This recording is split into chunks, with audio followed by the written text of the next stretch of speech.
Buenos días, mi nombre es Juan Francisco de León y en este video vamos a abordar la segunda ecotecnia que se puede implementar para el saneamiento en viviendas individuales o pequeñas comunidades. Esto es el filtro de aguas grises. Para entender aguas grises nos referimos al agua jabonosa, agua de lavado de manos, agua de las duchas, agua de lavado de la ropa. Si tenemos en casa un sistema de drenaje separado, donde por un lado circulan las aguas con excretos y por otro lado circulan las aguas jabonosas, a esto se le conoce como separación de flujos. Entonces es posible instalar un filtro de aguas grises, que es una de las modalidades para tratar las aguas grises.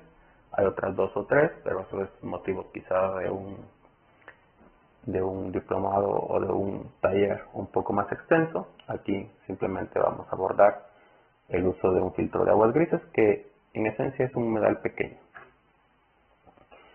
¿Cuánta área necesitamos para este tipo de biofiltros?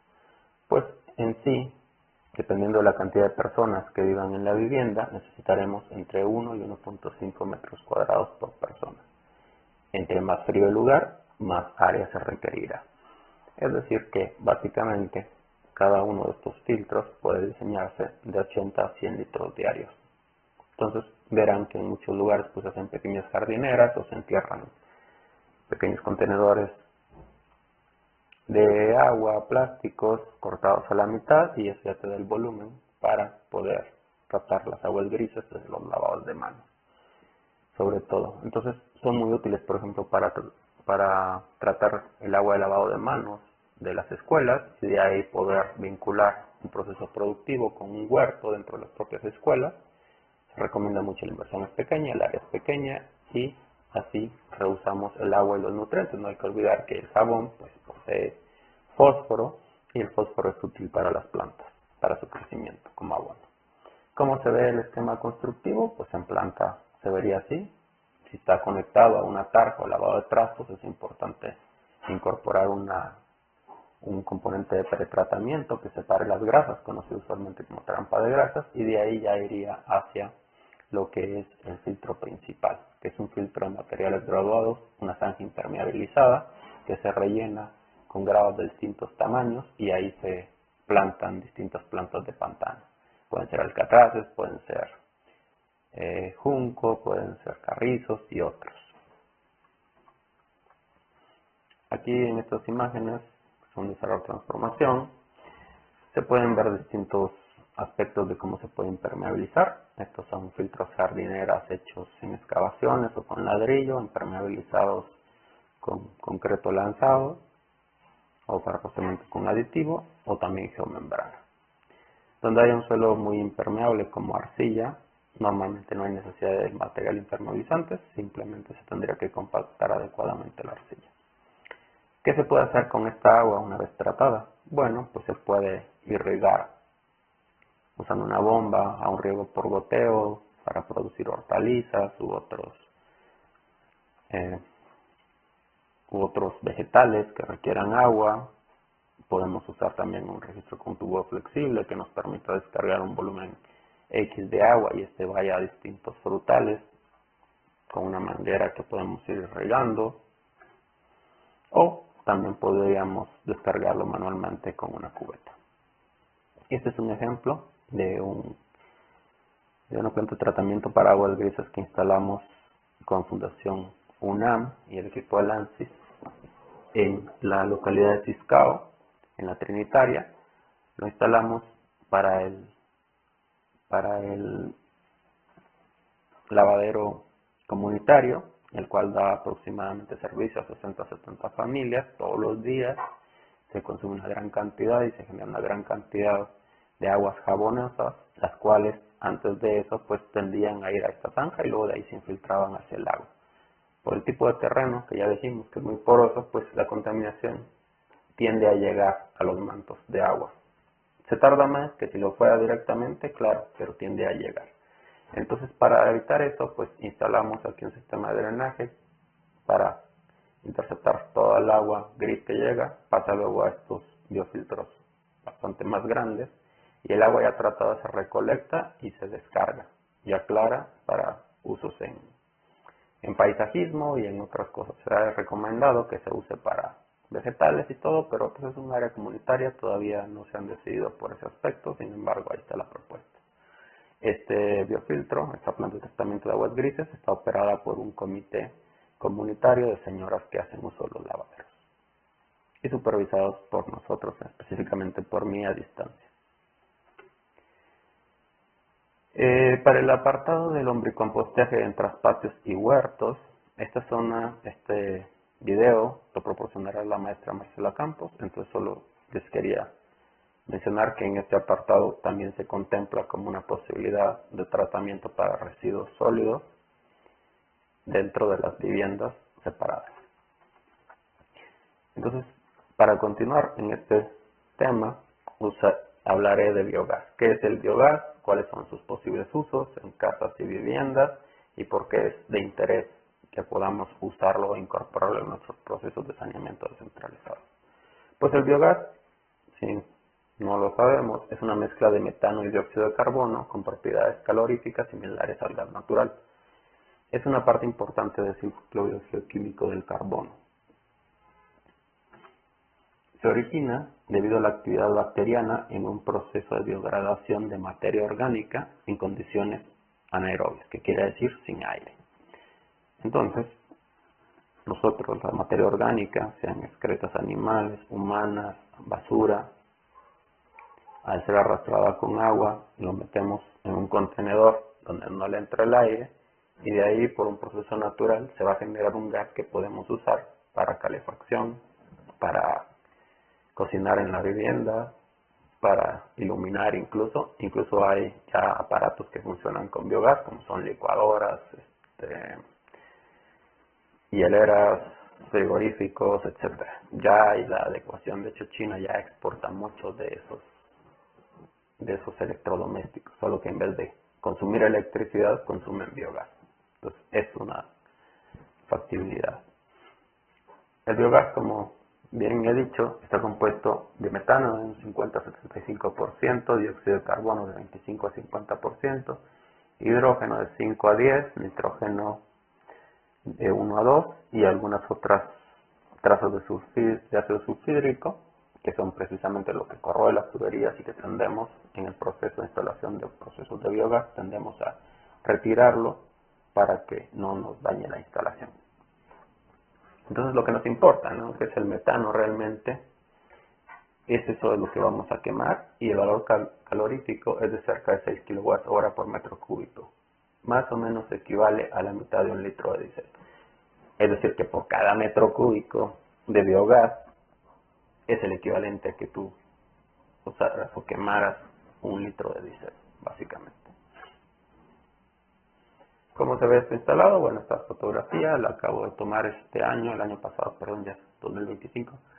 En 2024, trabajando con Fondo para la Paz en la zona de Calakmul, visitamos una granja de cerdos operada por comités comunitarios de esa zona y ellos tienen instalado un biodigestor de bolsa o flexible, el cual recupera todas las excretas del lavado de los corrales de los cerdos, aproximadamente 20 animales. Eso va a la bolsa y ahí se genera el biogás y lo que son abonos líquidos se usan en la agricultura y para mejorador de suelo. Este gas se usa para preparar chicharrones y otras actividades en la quema y también se podría utilizar para iluminación. Sin embargo, ahorita se los está usando para quemarlos en los procesos de industrialización del cerdo. Como se ven, este otro ejemplo es de una laguna, que es una excavación en tierra cubierta con geomembrana, instalada por la Zagarpa. No sé bien exactamente dónde es el lugar. Sin embargo, pues por el gran tamaño genera mucho biogás. Aquí se ve la antorcha quemándose. Y en este caso no hay un aprovechamiento del biogás, pero se usa para reducir la contaminación al medio ambiente y también para poder reducir la cantidad de residuos que llega. Si no usáramos materiales flexibles porque no tenemos espacio, hay bastante piedra o mampostería y no es una zona altamente sísmica, se pueden usar tipos de biodigestores fijos. En caso de que fuera una zona de alta sismicidad, pues en vez de mampostería tendría que ser de concreto armado, pero es factible. La ventaja de usar biodigestores de domo fijo es que se pueden instalar debajo de los sanitarios, debajo de los lugares donde hay alta concentración y generación de residuos, sea mercados, sea canchas deportivas, auditorios, iglesias. Todo el drenaje se puede concentrar ahí, se puede generar el gas y se puede reusar en las cocinas, en los comedores o la iluminación. Solo, claro, hay que tener la previsión de contemplarlo adecuadamente en el proceso de planificación. Aquí el tema sería también qué pasa con el uso de este tipo de sistemas para digerir las excretas humanas, qué tan factible es que te enfermes. Otra vez, como con las excretas secas de los sanitarios secos composteros, la manera en la que se inactivan los microorganismos tiene que ver con la temperatura a la cual se mantienen las excretas dentro de la planta de biogás, del biodigestor en este caso, y es importante considerar que dependiendo de la temperatura que llegue a alcanzar el biodigestor, se requerirá más o menos tiempo para inactivar ciertos organismos. De esos organismos patógenos, el más resistente es Salmonella. Y si se fijan, aquí, llegando a 53 o 55 grados centígrados, con 7 días, con 1 o 2 días ya estaría al 100% inactivado. Si es menor la temperatura que alcanza, 35 o 37, necesita 7 días. Y si fuera muy poca la temperatura, que para lugares muy fríos esta es la temperatura realmente en la que tú estás trabajando, pues necesitarías 44 días. ¿Eso en qué influye? Bueno, influye en el volumen que tú requieres de biodigestor. Es decir, para lugares muy calientes requieres un digestor hasta 20 veces más pequeño que en lugares muy fríos, para tratar la misma cantidad de agua, para generar el mismo cantidad de gas. Entonces, este tipo de sistemas son muy recomendables para lugares muy fríos. En Chiapas, por ejemplo, Tuxtla, Tapachula, esos lugares serían ideales para usar biodigestores. También industrias como la industria porcina o la industria de vacas lecheras, todas esas industrias que generan agua con alto contenido de excretas o de compuestos orgánicos, como son residuos de leche, etcétera, y que eso ahorita lo estamos vertiendo, contaminando el medio ambiente, lo podríamos usar para generar gas y bajar los costos de nuestro propio proceso industrial. ¿Qué sucede con los nutrientes? O sea, ¿qué pasa con ese efluente líquido que sale? Pues es el lodo ya digerido, es algo que se le llama biol, es un muy buen mejorador de suelos, puesto que todavía contiene prácticamente el 100% del fósforo, entre un 50 a 70% del nitrógeno sigue presente, y sin embargo se necesitan otros tratamientos para aumentar la seguridad, sobre todo si lo vas a usar para irrigar cultivos que luego vas a consumir. Pero si no, si solo es para regar granos a nivel de la raíz o para irrigar árboles frutales, lo puedes usar con toda seguridad, siempre manteniendo el uso de guantes y de ropa adecuada y nuestros criterios de seguridad. ¿Qué tan complicado es operar y mantener? Bueno, como lo vieron en las fotos, en sí son tecnologías bastante fáciles de operar, se requiere algo de conocimiento. Igualmente, si hubiera interés de aprender a diseñar este tipo de tecnologías, como son los biodigestores, o algún interés de algún municipio en instalar algo así en alguno de sus mercados, etcétera, yo estoy completamente abierto a ese tipo de colaboración. Tienen mis datos y ya sea a través de un taller donde yo les transmitiría despacio cómo es que se diseñan y cómo es que se construyen este tipo de sistemas, o bien a través de consultorías donde yo lo puedo hacer justo con ustedes y así se asegura la adecuada instalación de esto. ¿Dónde se pueden usar? Pues se pueden usar en todos los climas donde la temperatura normal sea de mayor a 5 grados y donde ya la gente o las personas tengan como cierta preferencia por usar biogás para sus distintos usos. Ejemplos de algunas experiencias en México y Latinoamérica: tenemos esta planta que produce biogás del residuo del nopal, del cual se genera energía calorífica, electricidad y biogás para vehículos automotores. Está instalada en Zitácuaro, Michoacán. Y también esta planta de biogás de residuos cañeros. Esa me parece que es de importación, por las estructuras y todo. Los tanques son de concretos cubiertos con ferromembrana, pero esto es muy de tecnología alemana y china, ¿no? Entonces esta es para una gran cantidad de residuos cañeros. Procesa 1.300 metros cúbicos al día, o sea, son 1.300.000 litros, prácticamente residuos lo que procesa, y eso genera hasta 4 megawatts.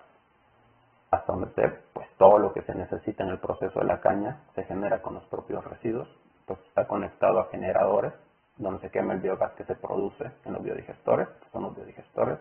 Estos son los generadores que queman el biogás, lo convierten en electricidad y lo mandan a una subestación desde donde se distribuye. Bueno, pues por mi parte sería todo en este video. En el siguiente ya abordaremos la parte de cómo abordar la parte de saneamiento a escala barrial o pequeñas comunidades cuando se trate de sistemas de arrastre, es decir, drenaje y alcantarillado. Muchas gracias por su tiempo.